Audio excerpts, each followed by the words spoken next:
انہیں قبول نہیں کیا، ان کا استقبال نہیں کیا۔ موسیٰ علیہ السلام اور محمد صلی اللہ علیہ وسلم پیغمبر ہونے کے علاوہ ان کے پاس ایک راجا کی قوت تھی۔ مطلب وہ اگر کوئی انسان سزائے موت کا حقدار تھا، موسیٰ علیہ السلام اور محمد صلی اللہ علیہ وسلم اسے سزائے موت دے سکتے تھے۔ لیکن عیسیٰ علیہ السلام فرماتے ہیں گاسپل آف جان میں چیپٹر نمبر 18 میں ورس نمبر 36 میں، my kingdom is not of this world, میری ملکیت یہ دنیا کی نہیں ہے۔ تو یہ تحقیق کرنے کے بعد پتہ لگتا ہے کہ محمد صلی اللہ علیہ وسلم موسیٰ علیہ السلام جیسے تھے اور عیسیٰ علیہ السلام موسیٰ علیہ السلام جیسے نہیں ہیں۔ تو یہ بھوشیہ وانی، یہ پیشن گوئی جو book of Deuteronomy chapter number 18 verse number 18 میں جس میں کہا گیا ہے کہ وہ موسیٰ علیہ السلام جیسے ہوں گے یہ پیغمبر، یہ صرف محمد صلی اللہ علیہ وسلم اور کوئی نہیں۔ اس کے آگے لکھا ہے I shall raise thee up a prophet from among thy brethren، میں ایک ایسے پیغمبر کو بھیجوں گا جو آپ کے بھائیوں میں سے ہے۔ اور ہم جانتے ہیں کہ یہود اور عرب رشتہ دار ہے، کیونکہ ابراہیم علیہ السلام کے دو بیٹے تھے، اسحاق علیہ السلام اور اسماعیل علیہ السلام۔ اسحاق علیہ السلام کی نسل کو کہتے یہود اور اسماعیل علیہ السلام کی نسل کو کہتے عرب۔ تو عرب اور یہود دے آر کزنس، رشتہ دار ہے۔ اس میں لکھا ہے I shall raise thee up a prophet from among thy brethren like unto thee and I shall put my words into his mouth and he shall say all that I command him۔ اس میں آگے لکھا ہے کہ میں میرے الفاظ ان کے منہ میں ڈالوں گا اور وہ وہی کہے گا جو میں کہوں گا۔ یہ بھوشیہ وانی، یہ پیشن گوئی ہو بہو محمد صلی اللہ علیہ وسلم کے بارے میں ذکر کر رہی ہے۔ آگے لکھا ہے بک آف ڈیوٹرانومی میں چیپٹر نمبر 18 ورس نمبر 19 میں، اگر کوئی انسان اس پیغمبر میں نہیں مانے گا میں اس سے دشمنی کروں گا، I will take revenge of him، میں اس سے بدلہ لوں گا۔ آگے لکھا ہے بک آف آئزایا میں چیپٹر نمبر 29 ورس نمبر 12 میں، when it is said to him pray read this he will say I am not learned۔ جب اس سے کہا جائے گا کہ پڑھو تو وہ کہے گا میں ان پڑھ ہوں۔ اور جب سب سے پہلی وحی محمد صلی اللہ علیہ وسلم پہ نازل ہوئی، جب جبریل علیہ السلام کہتے ہیں اقرا، محمد صلی اللہ علیہ وسلم جواب دیتے ہیں ما انا بقاری، میں پڑھنا نہیں جانتا ہوں۔ تو پہلی وحی جب نازل ہوئی محمد صلی اللہ علیہ وسلم پہ کہا گیا تھا اقرا، پڑھو، محمد صلی اللہ علیہ وسلم فرماتے ما انا بقاری، میں پڑھنا نہیں جانتا ہوں۔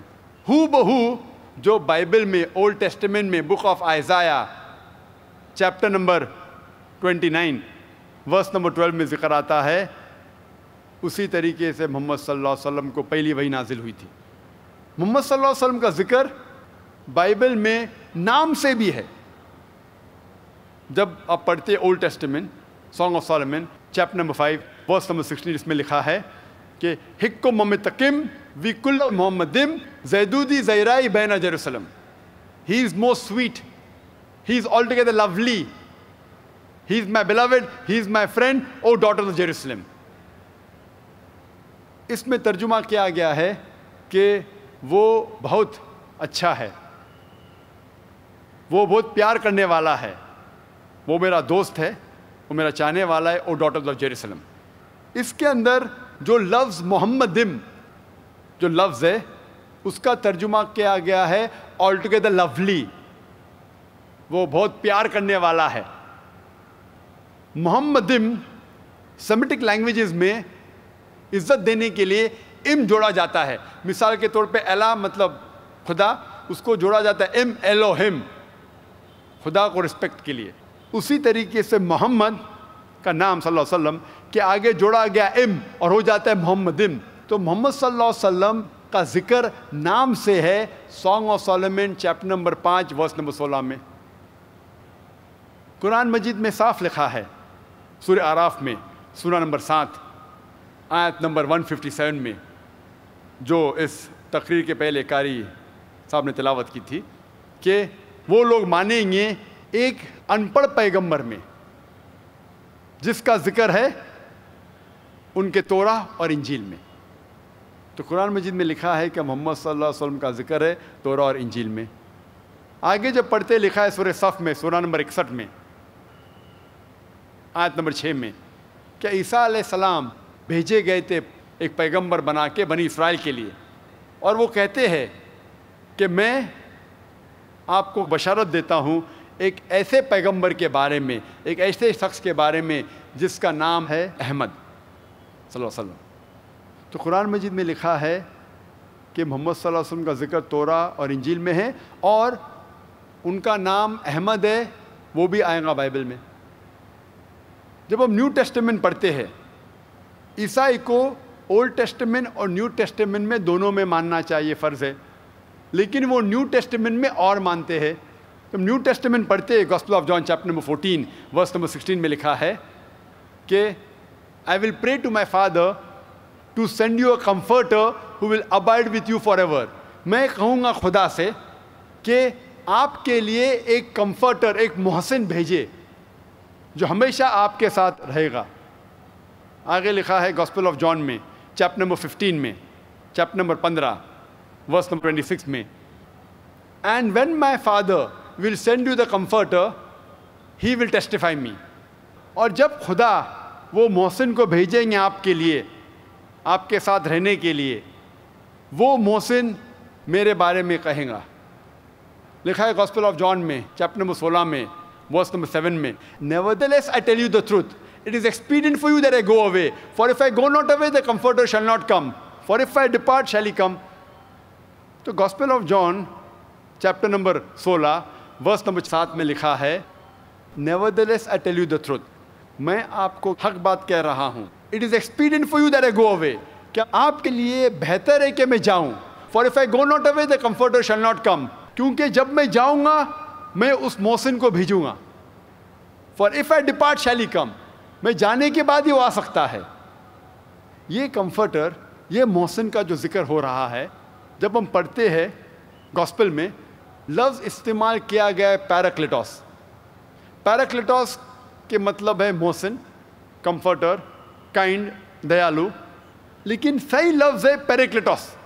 پیریکلیٹوس کے معنی ہیں وہ انسان جو تعریف کرتا ہے، وہ انسان جو تعریف کے لائق ہے۔ ترجمہ ہو جاتا ہے احمد اور محمد صلی اللہ علیہ وسلم، چاہے وہ پیریکلیٹوس ہے یا پیریکلیٹوس ہے، چاہے وہ محسن ہے، رحمت والا ہے، یا احمد ہے یا محمد صلی اللہ علیہ وسلم ہے، یہ چاروں معنی الحمدللہ ہو بہو آخری پیغمبر محمد صلی اللہ علیہ وسلم کے بارے میں ذکر کر رہے ہیں۔ کچھ لوگ، کچھ عیسائی کہتے ہیں کہ یہ محسن جس کا ذکر ہو رہا ہے کمفرٹر، وہ محمد صلی اللہ علیہ وسلم نہیں، وہ روح قدس ہے۔ تو میں ان سے کہتا ہوں اس کمفرٹر، اس محسن کے آنے کے شرائط ہے، اور ایک شرائط ہے کہ عیسیٰ علیہ السلام کو جانا ضروری ہے۔ جب عیسیٰ علیہ السلام جائیں گے پھر ہی یہ محسن اس دنیا میں آئے گا۔ ہم جانتے ہیں کہ the Holy Spirit، روح قدس، عیسیٰ علیہ السلام کے پہلے تھے۔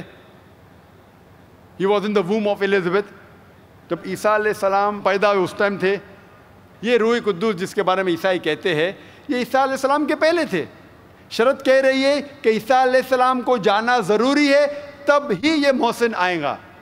تو اگر یہ محسن روح قدس ہے تو بائبل میں کہا گیا ہے کہ روح قدس عیسیٰ علیہ السلام کے پہلے تھے۔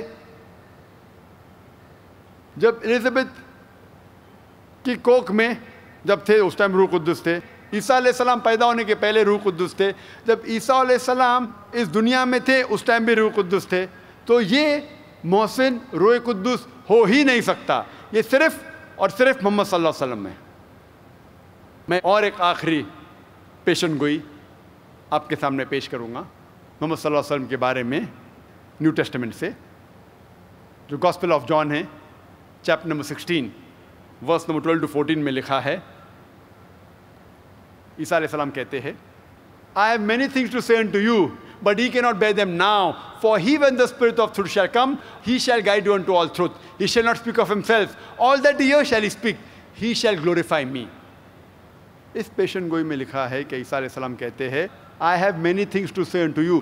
مجھے بہت کچھ چیزیں آپ سے کہنا ہے. But you cannot bear them now. لیکن آپ ان باتوں کو نہیں سمجھ پائیں گے. He, when the Spirit of truth shall come, he shall guide you unto all truth. وہ جب حق کا انسان آئے گا وہ آپ کو ساری باتیں کہے گا. He shall not speak of himself. All that he shall speak. وہ اپنے آپ کچھ نہیں کہیں گا, جو کچھ سنے گا وہ کہیں گا. He shall glorify me.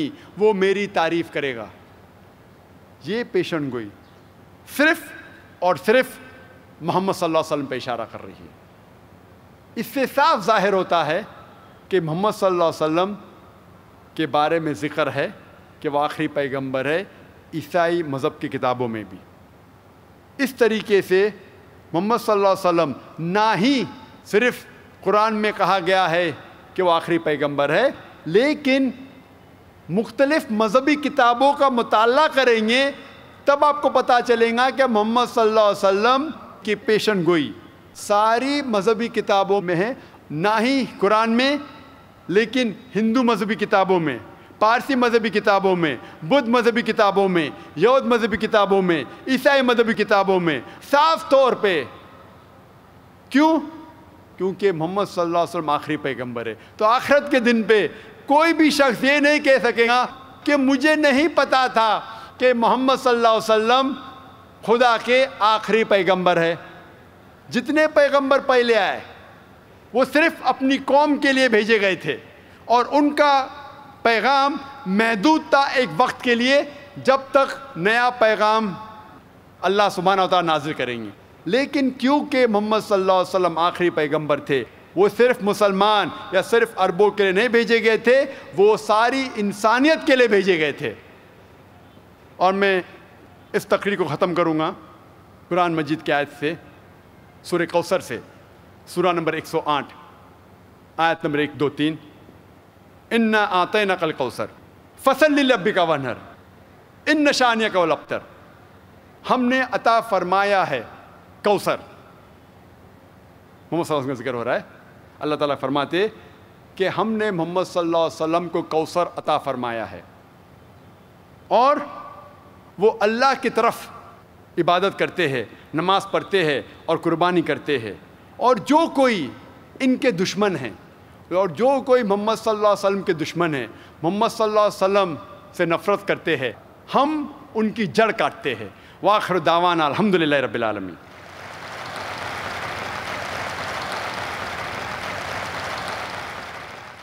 جزاک اللہ.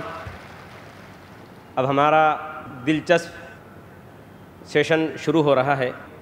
ڈاکٹر ذاکر نائک صاحب ذکر کر رہے تھے محمد صلی اللہ علیہ وسلم کا ذکر مختلف مذہبی کتابوں میں. علامہ اقبال فرماتے ہیں کہ محمد صلی اللہ علیہ وسلم کا ذکر کہاں کہاں ہوتا ہے. فرماتے ہیں دشت میں دامن کوہسار میں میدان میں ہے, بحر میں موج کی آغوش میں طوفان میں ہے, چین کے شہر مراکش کے بیابان میں ہے, پوشیدہ مسلمان کے ایمان میں ہے, چشم اقوام یہ نظارہ ابد تک دیکھے, رفعت شان رفعنا لکا ذکرک دیکھے. اب ہمارا جیسا کہ میں نے ابھی عرض کیا انتہائی دلچسپ, انتہائی عمدہ سیشن شروع ہو رہا ہے. وہ سوال و جواب کا سیشن ہے جس میں آپ مقرر سے سوالات کر سکتے ہیں اور انشاءاللہ مقرر آپ کے سوالات کے جوابات دیں گے. اس سوال و جواب کے سیشن کو کامیاب اور دلچسپ بنانے کے لیے چند اصول و ضوابط رکھے گئے ہیں جن کا ہمیں خیال رکھنا ہوگا. سب سے پہلی چیز یہ ہے کہ سوال کرنے والا اپنا نام اور پروفیشن بتائے. دوسری چیز, سوال کرنے میں غیر مسلم بھائیوں کو پہلے موقع دیا جائے گا. اس بات کو پھر نوٹ کریں آج کے اس سیشن میں خاص طور پر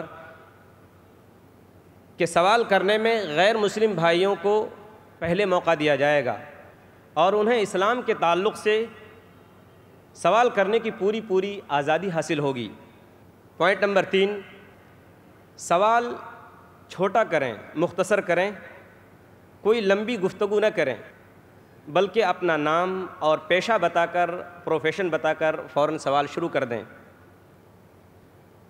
پوائنٹ نمبر 4, ہمارے مسلم بھائیوں سے گزارش ہے اگر ان کو چانس ملتا ہے تو غیر مسلم بھائیوں کے اور بہنوں کے بعد اگر ان کو موقع ملتا ہے تو ان کے سوالات عنوان سے متعلق ہوں۔ اختلافی اور فقہی سوالات کرنے کی بالکل قطعاً اجازت نہیں ہوگی۔ پھر سے دھیان میں رکھیں، اختلافی اور فقہی سوالات کرنے کی قطعاً اجازت نہیں ہوگی۔ ایک وقت میں ایک ہی سوال کی اجازت ہوگی۔ اگر سوال غیر ضروری ہوا تو اسے رد کرنے کا مجھے پورا اختیار ہوگا۔ مجھے امید ہے کہ آپ حضرات ان اصولوں کو سامنے رکھتے ہوئے اس سیشن کو کامیاب اور دلچسپ بنانے میں میری مدد کریں گے۔ آج کے سیشن میں 3 مائک کا انتظام کیا گیا ہے۔ مائک نمبر 1 خواتین یعنی بہنوں کی طرف ہے، مائک نمبر 2 سینٹر مرکز میں بیچ میں رکھا ہوا ہے، اور مائک نمبر 3 میرے بائیں جانب رکھا ہوا ہے۔ میں اب بھائیوں سے گزارش کروں گا کہ جو مائک نمبر 2 ہے سینٹر میں، یہاں اگر کوئی غیر مسلم بھائی ہو تو ان کو سوال کرنے کا موقع دیا جائے۔ جی بھائی، مائک نمبر 2 سے سوال کر سکتے ہیں۔ میرا نام امر دتا ہے اور میں نے اس رمضان میں اسلام قبول کیا ہے۔ میں آپ کا بہت بڑا فین ہوں اور میں نے اسلام سچی نیت اور دل سے کیا ہے۔ میرا سوال یہ ہے ذاکر بھائی کہ اسلام قبول کرنے کے لیے ختنہ کرانا ضروری ہے یا نہیں؟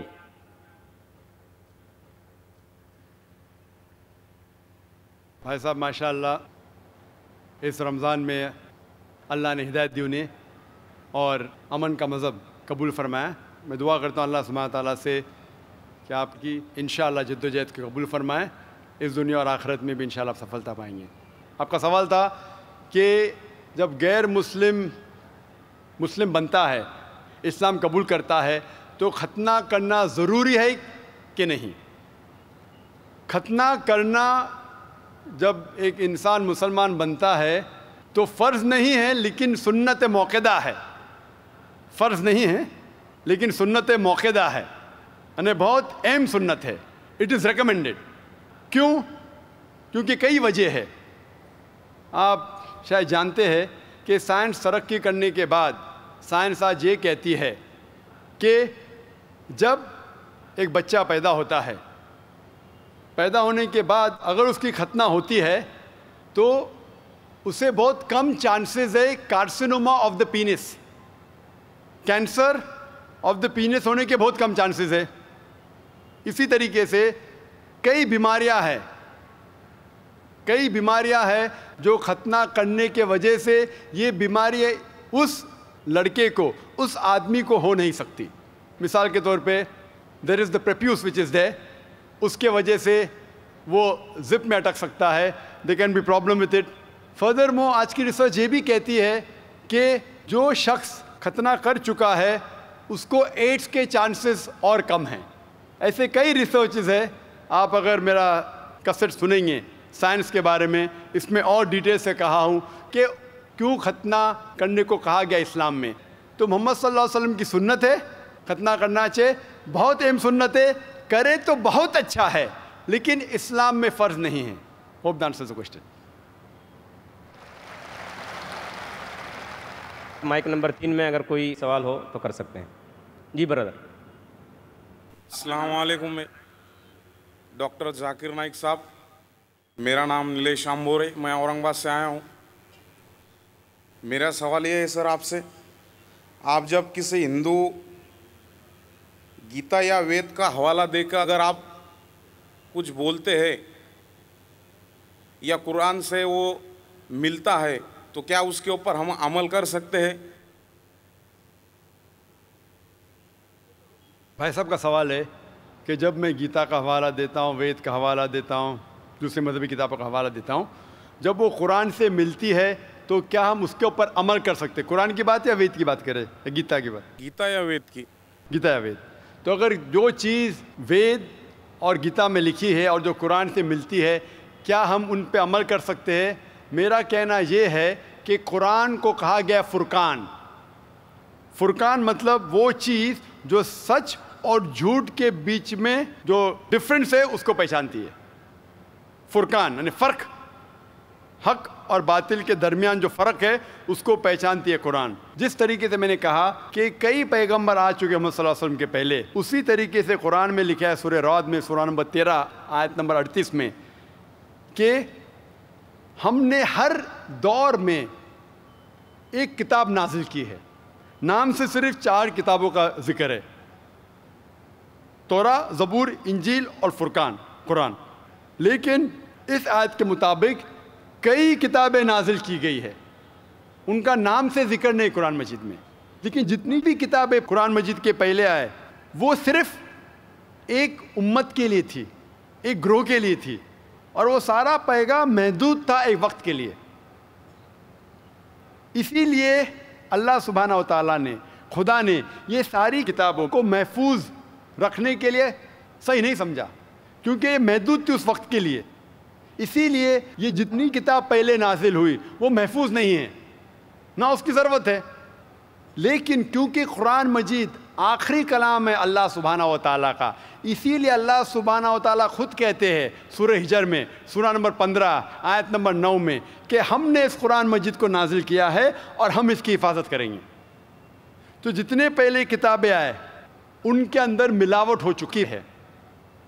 جس طریقے سے اللہ تعالیٰ فرماتے قرآن مجید نے سورہ بقرہ میں سورہ نمبر 2 آیت نمبر 79 میں فَوَيْلٌ لِّلَّذِينَ يَكْتُبُونَ الْكِتَابَ بِأَيْدِيهِمْ ثُمَّ يَقُولُونَ هَٰذَا مِنْ عِندِ اللَّهِ لِيَشْتَرُوا بِهِ ثَمَنًا قَلِيلًا فَوَيْلٌ لَّهُم مِّمَّا كَتَبَتْ أَيْدِيهِمْ وَوَيْلٌ لَّهُم مِّمَّا يَكْسِبُونَ. لعنت ہے ان لوگوں پہ جو لوگ کتاب اپنے ہاتھ سے لکھتے ہیں اور کہتے ہیں یہ خدا کی طرف سے ہے. لعنت ہے ان لوگوں پہ جو کماتے ہیں، لعنت ہے ان لوگوں پہ جو لکھتے ہیں. تو اس سے یہ ظاہر ہوتا ہے کہ جتنے پہلے کتابیں آئے ان میں ملاوٹ ہو چکی ہے. یہ قرآن آخری کلام ہے اور کوئی بھی چاہے تو اس کو تبدیل کر ہی نہیں سکتا. خدا خود، اللہ سبحانہ وتعالیٰ خود اس کی حفاظت کریں گے. اسی لیے آج جب میں مطالعہ کرتا ہوں قرآن اور دیگر مذہبی کتابوں کا، اگر یہ میچ ہوتا ہے، اگر یکساں ہے، جو چیز قرآن اور بھگوت گیتا میں یکساں ہے، مجھے کوئی بھی گلا شکوہ نہیں ہے ماننے کے لیے کہ یہ پورشن، یہ شلوک خدا کی طرف سے ہے. لیکن اگر قرآن سے نہیں ملتا ہے تو میں کہوں گا کہ ہو سکتا ہے، ہو سکتا نہیں. لیکن قرآن کے خلاف ہے تو میں کہہ سکتا ہوں کہ یہ خدا کا کلام ہے نہیں. اسی لیے جو کلام قرآن سے ملتا ہے، چاہے وہ شلوک ہو یا منترا ہو، وید کا ہو، اپنشد کا ہو یا گیتا کا ہو، یا چاہے دھما پٹ کا ہو، اویستا کا ہو، دساتیر کا ہو، چاہے اولڈ ٹیسٹمنٹ کا ہو، نیو ٹیسٹمنٹ کا ہو، جو بھی چیز قرآن سے ملتی ہے، ہم مسلمانوں کو کوئی گلا شکوہ نہیں ماننے کے لیے کہ یہ بھاگ خدا کی طرف سے ہے. اسی لیے میں یکسانیت کے بارے میں ذکر کرتا ہوں. تو آپ کے لیے بھی میں کہتا ہوں کہ جو اختلاف کی باتیں ہیں اسے چھوڑ دو، جو یکسانیت کی باتیں ہیں، جو آپ کے کتاب میں لکھا ہے، ویدا میں لکھا ہے، پرانا میں لکھا ہے کہ آخری پیغمبر محمد صلی اللہ علیہ وسلم میں، تو آپ کے لیے فرض ہے کہ آپ بھی اس آخری پیغمبر میں مانیں. تو آپ آخری پیغمبر میں مانتے؟ آپ کی وید میں مانتے؟ ہو مانتے ہیں نا. آپ پرانا میں مانتے ہیں؟ ہو مانتے. تو میرے تقریر میں نے اتنے بار کہا اور اتنے حوالے دیا کہ آپ کی مذہبی کتابوں میں لکھا ہے کہ محمد صلی اللہ علیہ وسلم انتم رشی ہے. آپ کل کی پرانا پڑھیں گے تو ان کے والد کا نام لکھا ہے وشنو یاس عبداللہ، ان کے والدہ کا نام لکھا ہے سمتی آمینہ. وہ کہاں پیدا ہوئیں گے؟ سنبالا میں، مکہ میں، وہ چیف آف سنبالا میں، قریش کے خاندان میں. ساری چیزیں میں نے کہا. تو اب آپ مانتے ہیں کہ آخری پیغمبر محمد صلی اللہ علیہ وسلم ہے؟ ہو مانتے ہیں نا. ماشاء اللہ.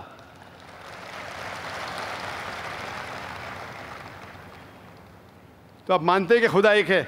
ہو بالکل. آپ مانتے ہیں خدا کی کوئی بھی پرتیما نہیں ہے؟ بے شک. اور صرف خدا کی عبادت کرنا چاہیے؟ صحیح. تو آپ یہ مانتے ہیں کہ خدا ایک ہے اور محمد صلی اللہ علیہ وسلم آخری پیغمبر ہے؟ ہو. تو جو شخص اس بات کو مانتا ہے کہ خدا ایک ہے اور محمد صلی اللہ علیہ وسلم اس کے آخری پیغمبر ہے، تو اسے ہم کہتے ہیں عربی میں مسلم، یعنی وہ شخص جو امن حاصل کرتا ہے اپنے خواہش اللہ کے احکامات کے مطابق.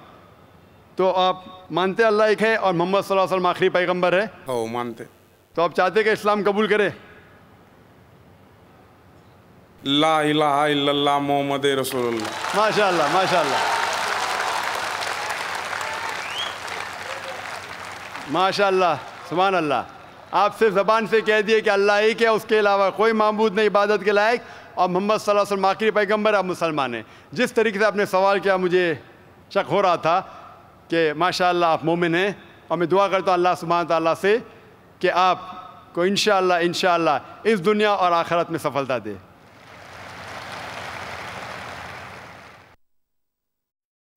ہے آیا یورش تاتار کے افسانے سے، پاسباں مل گئے کعبے کو صنم خانے سے.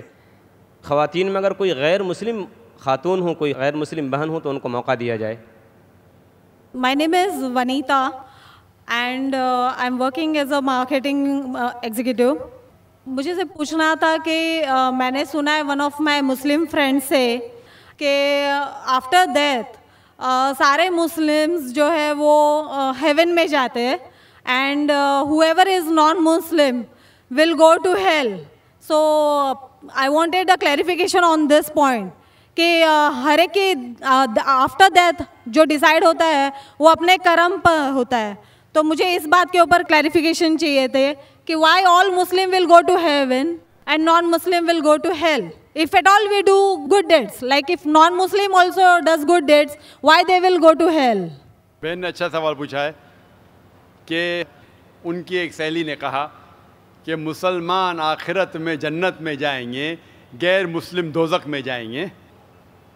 مسلم مطلب وہ جو امن حاصل کرتا ہے، اللہ سبحانہ و تعالیٰ کے احکامات کے مطابق چلتا ہے، قرآن اور صحیح حدیث پہ عمل کرتا ہے، اسے کہتے ہیں صحیح مسلم.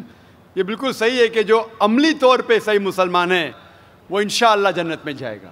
لیکن آپ کا سوال تھا کہ جو غیر مسلم اچھے اعمال کرتے ہیں وہ کیوں نہیں جنت میں جائیں گے؟ بہن، جنت میں جانے کے لیے 4 شرائط ہے. جب میں میرا 10th اسٹینڈرڈ پاس کیا، میں سینٹ پیٹرس اسکول سے فارغ ہوں، جب میں ICSE میں تھا 10ویں میں، میرے ایگزامینیشن میں 6 کمپلسری سبجیکٹس تھے: انگلش، میتھمیٹکس، سائنس، جغرافی، history, Hindi. 6 subjects compulsory. 6 subjects میں پاس ہونا کمپلسری ہے. اسی طریقے سے انسان کو جنت میں جانے کے لیے 4 شرائط ہے. یہ لکھا ہے سورہ العصر میں، سورہ نمبر 103 آیت نمبر 1 2 3، جس میں اللہ تعالیٰ فرماتے والعصر ان الانسان لفی خسر الا الذین آمنوا وعملوا الصالحات وتواصوا بالحق وتواصوا بالصبر. اللہ سبحانہ و تعالیٰ قسم کھا رہے ہے وقت کی، عصر کی، بے شک انسان خسارے میں ہے. صرف وہ لوگ جو 4 چیز میں سفلتا پاتے ہیں وہ لوگ خسارے میں نہیں ہیں. اور یہ 4 چیزیں ایمان، عمل صالحات، وتواصوا بالحق، وتواصوا بالصبر. جس طریقے سے مجھے 10th اسٹینڈرڈ پاس کرنے کے لیے 6 سبجیکٹس میں پاس ہونا کمپلسری ہے. مثال کے طور پہ اگر مجھے میتھمیٹکس، انگلش، ہسٹری، جغرافی، سائنس میں 99% مارکس ملتے ہیں، 99%، اور ہندی میں صرف مجھے 10% ملتے ہیں، اینڈ پاسنگ مارکس از 40%. پاس ہونے کے لیے 40 مارکس کی ضرورت ہے. اگر ایک سبجیکٹ میں، ہندی میں مجھے 10% مارکس ملتے ہیں اور باقی 5 سبجیکٹ میں 99% مارکس ملتے ہیں، کیا میں 10th اسٹینڈرڈ پاس کروں گا کہ نہیں؟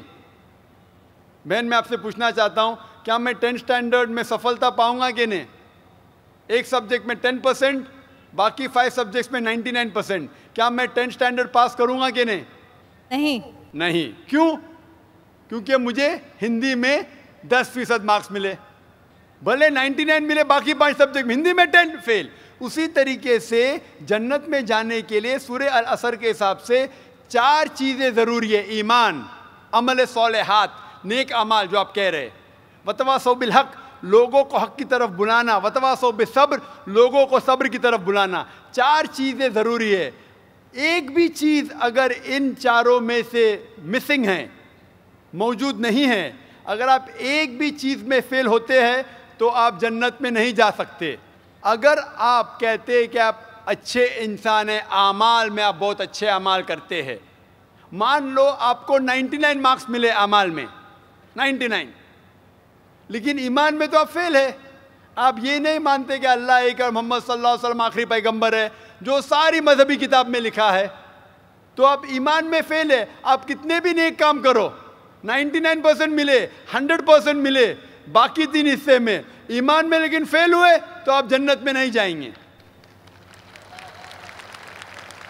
اسی طریقے سے اگر کوئی انسان نام کا مسلمان ہے, اچھے اعمال نہیں کرتا ہے, نیک اعمال نہیں کرتا ہے, وتواصوا بالحق, دعوت نہیں دیتا ہے لوگ کو, حق کے راہ پہ نہیں بلاتا ہے, یا لوگ کو صبر کی طرف نہیں بلاتا ہے, صرف نام کا مسلمان ہے, محمد, سلطان, ذاکر, عبداللہ, تو وہ جنت میں نہیں جائے گا. اسے جنت میں جانے کے لیے ایمان, عمل صالحات, وتواصوا بالحق, وتواصوا بالصبر, چاروں چیز کی ضرورت ہے. اسی لیے آپ اعمال کتنے بھی اچھے, اگر ایمان نہیں ہے کہ اللہ ایک ہے اور اللہ کے علاوہ کسی کی عبادت نہیں کرنا چاہیے, اور ایمان نہیں ہے کہ محمد صلی اللہ علیہ وسلم آخری پیغمبر ہے, تو آپ جنت میں کبھی بھی نہیں جائیں گے. بہن, کیا آپ میرے جواب سے سہمت ہے؟ Yes. Thank you for clarifying the point. You're most welcome. Mic number 2 میں اگر کوئی غیر مسلم بھائی لائن میں ہو, مائک نمبر 2 میں, تو سوال کر سکتے ہیں. نمستے سر, میرا نام وکی سونوڈ ہے. I am a student of computer engineering. میرا سوال یہ تھا کہ اتنے سالوں سے جو ہمارے ریلیجیس بکس آئے ہمارے پاس اور ہم لوگ اسٹڈی نہیں کر پا رہے, جو آج آپ نے پروگرام لیا, جو وید گیتا میں سے بتائے ہمیں, آج میں نے ابھی پڑھنا شروع کیا ہے, مگر اتنے سالوں سے کوئی پڑھ رہا کیوں نہیں ہے؟ آپ اس کے اوپر کیا کہنا چاہیں گے؟ بھائی نے اچھا سوال کیا ہے کہ ہم غیر مسلم اپنی مذہبی کتاب پڑھتے ہی نہیں.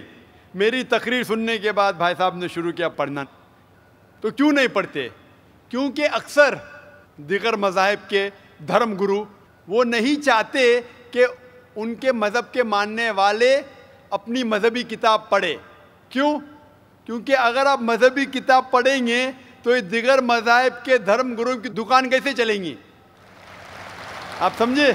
تو اسی لیے جو قرآن میں لکھا ہے, سب سے بہترین جس طریقے سے غیر مسلمان سے کوئی مسلم بات کر سکتا ہے, وہ سورہ عمران, سورہ نمبر 3, آیت نمبر 64, تعالوا الی کلمۃ سواء بین بینکم, آؤ ہم اس بات کی طرف جو آپ اور ہم میں یکساں ہے. اسی لیے میں جب تقریر کرتا ہوں یکسانیت کے بارے میں کرتا ہوں. میں اختلافی تقریر بھی کر سکتا ہوں, لیکن اس سے کوئی فائدہ نہیں. میں چاہتا ہوں کہ آپ حق کی طرف آئے, اور انشاءاللہ میری اگلی تقریر جو اگلے سنیچر ہے وہ ہے کہ خدا کا تصور مختلف مذاہب میں, concept of God in the major world religions. لوگ دھرم گرو یہ نہیں چاہتے کہ ان کے دھرم کے ماننے والے اپنے دھرم کی کتاب پڑھے. اسی لیے میں کہتا ہوں کہ ہندو لوگ جو ہندو ہے, میں نے لاسٹ ٹائم کہا تھا آزاد میدان میں جب لیکچر ہوا تھا 2001 میں, تقریباً 7 سال پہلے, میں نے کہا تھا گورنمنٹ سے کہ گورنمنٹ سنسکرت پہ توجہ دینا چاہیے. ہندوؤں کو کہنا چاہیے سنسکرت پڑھو, اپنی مذہبی کتاب پڑھو, تو آپ خدا کے اور قریب آئیں گے, خدا کے قریب اور آئیں گے, آپ اور ہم میں اور بھائی چارہ بڑھے گا. Hope this answer the question brother. Thank you sir. Mic number 1 سے اگر کوئی سوال ہو تو کر سکتے ہیں غیر مسلم بھائی. میرا نام مہیش مہتا ہے. کعبہ شریف بھی لوگ مطلب اس کو چومتے ہیں, ٹچ کرتے ہیں. بعد میں جو حجر اسود ہے, تو حجر اسود کو بھی لوگ چومتے ہیں کہ آدم علیہ السلام کو خدا نے, اللہ نے اوپر دیا تھا جنت سے اور وہاں فکس کیا ہے, تو جائز ہے کہ نہیں ہے؟ بھائی صاحب مہیش بھائی, ماشاءاللہ جب سے IRF قائم ہوا 1991 سے, اس وقت سے ماشاءاللہ IRF میں آ رہے. اور اگر کوئی شخص, جب ہماری ویڈیو لائبریری شروع ہوئی تھی, اگر کوئی شخص جس نے سب سے زیادہ کیسٹ دیکھا ان چند سالوں میں, وہ ہے مہیش بھائی ماشاءاللہ. آپ جو کہہ رہے تھے کہ حجر اسود کو لوگ چومتے, بے شک میں جانتا ہوں چومتے, تو کیا یہ صحیح ہے؟ لوگ کو غلط فہمی ہے کہ مسلمان حجر اسود کی عبادت کرتا ہے. کوئی بھی مسلمان حجر اسود کی عبادت نہیں کرتا. لوگ کو یہ غلط فہمی ہے کہ لوگ کعبہ کی عبادت کرتے ہیں, کیونکہ ہم مکہ جاتے ہیں عمرہ میں حج میں طواف کرتے ہیں نماز پڑھتے اس کے طرف پڑھتے ہیں. تو یہ کیوں؟ اس کی وجہ ہے کہ کعبہ حجر اسود ہمارے لیے قبلہ ہے. قبلہ مینس ڈائریکشن. اگر ہمیں آج نماز پڑھنا ہے تو کوئی کہے گا پورب کی طرف دیکھ کے پڑھو, کوئی کہے گا پشچم, کوئی کہے گا نارتھ, کوئی کہے گا ساؤتھ, کوئی ایسٹ, کوئی ویسٹ. کس طرف دیکھے؟ تو یکسانیت کے لیے ہم سارے لوگ کعبہ کی طرف منہ کر کے نماز پڑھتے ہیں فار کانگریگیشن, فار یونٹی. تو اگر ہم نارتھ میں رہ رہے تو ہم ساؤتھ کی طرف دیکھ کے نماز پڑھتے, ساؤتھ میں تو نارتھ کی طرف, ایسٹ میں تو ویسٹ میں, ویسٹ میں تو ایسٹ میں. اور ہم جانتے ہیں کہ جب مسلم کارٹوگرافرز نے پہلی بار جب ورلڈ میپ ڈرا کیا تھا تو ساؤتھ پول اوپر تھا, نارتھ پول نیچے اور کعبہ بیچ میں تھا.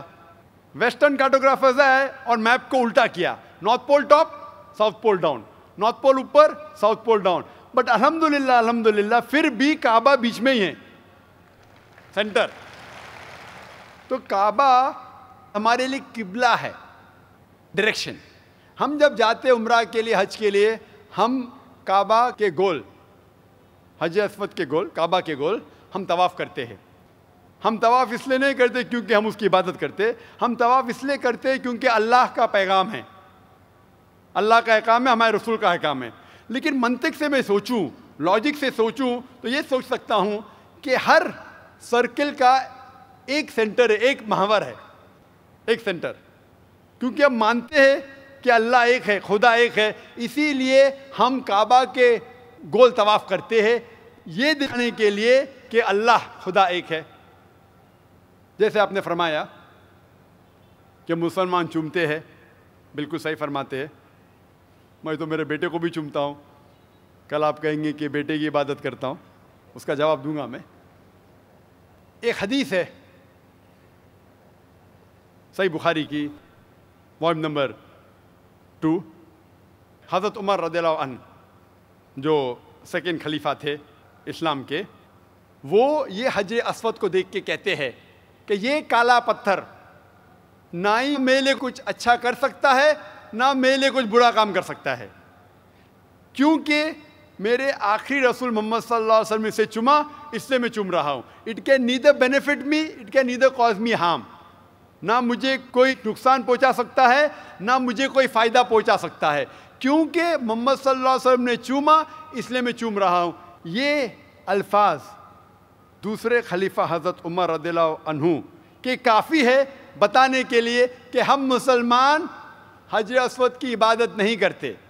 اور محمد صلی اللہ علیہ وسلم کے وقت پہ کئی صحابہ کعبہ پہ چڑھ کے اذان دیتے تھے.